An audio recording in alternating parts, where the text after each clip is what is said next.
दोस्तों नमस्कार, जय Shri Ram. Welcome back to own channel investor Shala. Hexaware technologies limited की तरफ से लेटेस्ट मीडिया नोटिफिकेशन, आइए उसको हम स्टडी करते हैं, साथ में few seconds regarding the companies fundamentals and technical chart pattern. It is a information technology IT software company.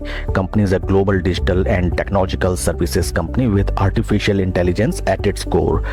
ये है कंपनी की website and bold and beautiful colours. अपनी डिफरेंट सेक्टर्स में अपनी सर्विसेज प्रोवाइड करती है, जैसे कि banking, education and institutions, financial services, hitech products and platforms, insurance, life sciences and health care, manufacturing, private equity, professional services, retail and consumer, telecom and utilities, transportation, logistics, travel and hospitality. अलग अलग business verticals में company अपने services को provide करती है। और आइए अब हम चलते हैं लेटेस्ट मीडिया नोटिफिकेशन की तरफ। फ्रेंड्स, ये दो अलग अलग नोटिफिकेशंस हैं, मैं एक एक करके दोनों को आपके साथ डिस्कस कर लेता हूं। देखिए, ये सबसे पहली नोटिफिकेशन है 27 सितंबर 2025 की। We would like to inform you that the company has formed a wholly owned subsidiary in Colombia in the name and style as Hexaware Technologies Colombia SAS. The wholly owned subsidiary is incorporated in accordance with the provisions of Law 1258 of December 5, 2008 and upon the approval of Bogota Chamber of Commerce. तो friends, company ने अपनी wholly owned subsidiary open की है Colombia state में under the name of Hexaware Technologies Colombia SAS. इससे not only company की outreach बढ़ती है in different parts of the world, साथ ही साथ इससे डिफरेंट कंट्रीज की सिनर्जीज के साथ कंपनी को अपने नए प्रोडक्ट्स फॉर्म करने की और बेहतर टेक्नोलॉजीज को डेवलप करने की एक बढ़िया अपॉर्चुनिटी भी मिलती है। अब हम चलते हैं दूसरी नोटिफिकेशन की तरफ। यह है कंपनी की तरफ से दूसरी कॉर्पोरेट न्यूज नोटिफिकेशन। कुछ इस तरीके से है, we hereby inform that a meeting of board of directors of the company is scheduled to be held on Wednesday October 1, 2025 to consider declaration of second interim dividend for the financial year 2025 if any. तो friends, board of directors of company की meeting scheduled है 1 अक्टूबर को, Wednesday का दिन। इसमें company decision लेगी regarding the payment of second interim dividend to its existing shareholders. तो ये काफी बढ़िया न्यूज निकल के आती है कंपनी के निवेशकों के लिए। अगर कंपनी का बोर्ड डिक्लेयर करता है डिविडेंड, तो सभी एग्जिस्टिंग निवेशकों को डिविडेंड रिसीव होगा एज पर देयर होल्डिंग। तो ये तो इन्फॉर्मेशन थी रिगार्डिंग द कंपनी एंड अब हम चलते हैं कुछ फंडामेंटल्स की तरफ। ये है कंपनी का market cap 40,389 and P ratio is 34.33। Stock का इंडस्ट्री पी इज अराउंड 24। तो पी वैल्यूएशन वाइज स्टॉक अभी एक प्रीमियम वैल्यूएशन पे ट्रेड कर रहा है। इस चीज को आपको ध्यान रखना चाहिए कि इंडस्ट्री पी से ज्यादा पे स्टॉक ट्रेड कर रहा है। बीते एक साल का रिटर्न पॉजिटिव 41% और बीते 3 महीने का रिटर्न -23%। तो देख के हम बता सकते हैं 2024 के एंड के नियर बाई स्टॉक ने अच्छा खासा जंप दिखाया एंड हाल फिलहाल बीते 3 महीने से स्टॉक बुरी तरीके से धराशायी, 23% लगभग पैसा निवेशकों का साफ। शेयर होल्डिंग अगर हम देखें, प्रमोटर शेयर होल्डिंग 74.71 से बढ़ के 74.57 प्रमोटर ने अपनी शेयर होल्डिंग बढ़ाई है, जो कि काफी बढ़िया बात है। FIIs की शेयर होल्डिंग 10.59 से घट के 9.76, DIs की शेयर होल्डिंग 9.05 से बढ़ के 9.88। तो FII एंड प्रमोटर्स ने अपनी शेयर होल्डिंग बढ़ाई है, FIIs ने थोड़ी सी पोजीशन अपनी कम की है and number of retail share holders 1,21,000 से कम होके 1,10,000 हो गए हैं। अब हम चलते हैं चार्ट पैटर्न की तरफ। यह कंपनी का चार्ट पैटर्न, इसमें हमें देखते ही नजर आता है कि स्टॉक राइट नाउ पियर्स की ग्रिप में है एंड बीते 3 महीने में 22-23% स्टॉक डाउनवर्ड हो चुका है। फ्रेंड्स, इसका जो IPO आया था कंपनी का, अगर उसको हम एनालिसिस करें, this is regarding the IPO of Hexaware technologies.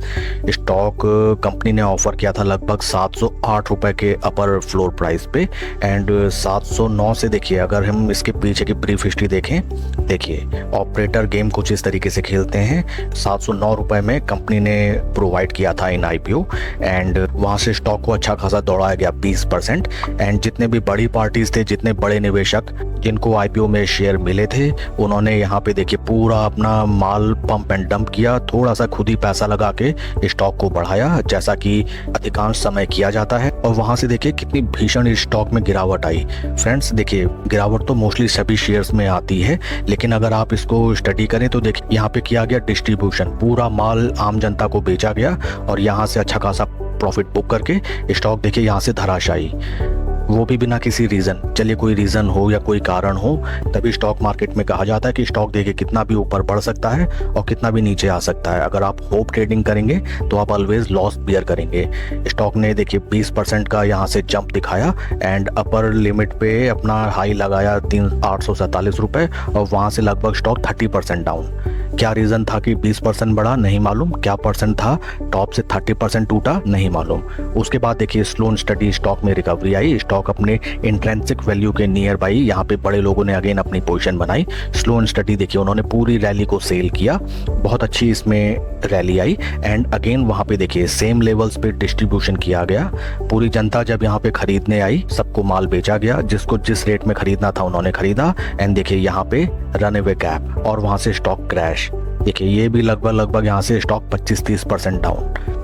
हाल फिलहाल अगर हम देखें स्टॉक में ऊपर हमें एक रेजिस्टेंस लेवल नज़र आता है जहां ऑलरेडी 3 बार स्टॉक आके अपना रेजिस्टेंस फेस किया और राइट नाउ स्टॉक अपने बहुत ही इंपॉर्टेंट सपोर्ट लेवल पे ट्रेड कर रहा है। फ्रेंड्स देखिए जब भी स्टॉक को बाय किया जाता है टेक्निकल पैटर्न्स में तो हम सपोर्ट पे बाय करते हैं एंड रेजिस्टेंस पे सेल करने की हमारी रणनीति रहती है। अगर आपने देखिए यहाँ पे कहीं आपने अगर बाय किया, यहाँ पे कहीं आपने बाय किया या यहाँ पे आपने कहीं बाय किया तो ये आपकी गलती थी कि आपने रेजिस्टेंस पॉइंट का ध्यान नहीं रखा। ऑलरेडी स्टॉक ने अच्छे खासे देखिए यहाँ से अच्छा खासा स्टॉक 7-8% जंप दे चुका था, यहाँ भी 7-8% जंप दे चुका था। अगर आपका अच्छा खासा प्रॉफिट था तो आपको यहाँ पे अपनी पोजीशन स्क्वायर ऑफ करनी थी, प्रॉफिट को बुक करके घर लाना था। बट यहाँ पे विक्स बनने के बावजूद भी पुराना रेजिस्टेंस दे के भी आपने अपनी अगर पोजीशन स्क्वायर ऑफ नहीं की या अपना पोजीशन साइजिंग कंट्रोल में नहीं रखा, तो आपको अपने डिसीजन पे स्टैंड लेना पड़ेगा। स्टॉक मार्केट सही या गलत नहीं होता, एटलीस्ट आपको अपनी स्ट्रेटजी उस अकॉर्डिंग बनानी होती है। राइट नाउ हमें बीते 6-7 दिन से अच्छी खासी स्टॉक में गिरावट दिखाई देने के लिए मिलती है, बट देखने वाली बात है कि इस समय पूरी मार्केट एज अ होल अच्छी खासी डाउन है, तो कोई इसमें पैनिक लेने वाली बात नहीं है। स्टॉक ने देखिए जहां ये अपना बॉटम लगाया था लगभग स्टॉक वहीं के प्राइस के नियर बाई ट्रेड कर रहा है। बड़े निवेशकों ने यहाँ अपनी पोजीशन बनाई थी। हो सकता है कि यहाँ से स्टॉक थोड़ा सा नीचे और चला जाए या थोड़ा छकाते हुए जितने वीक हैंड्स होते हैं उनको मार्केट से निकाल के यहाँ पे अगेन एक स्लो एंड स्टडी बेस बनाता हुआ स्टॉक ऊपर की तरफ ट्रेड करने लगे।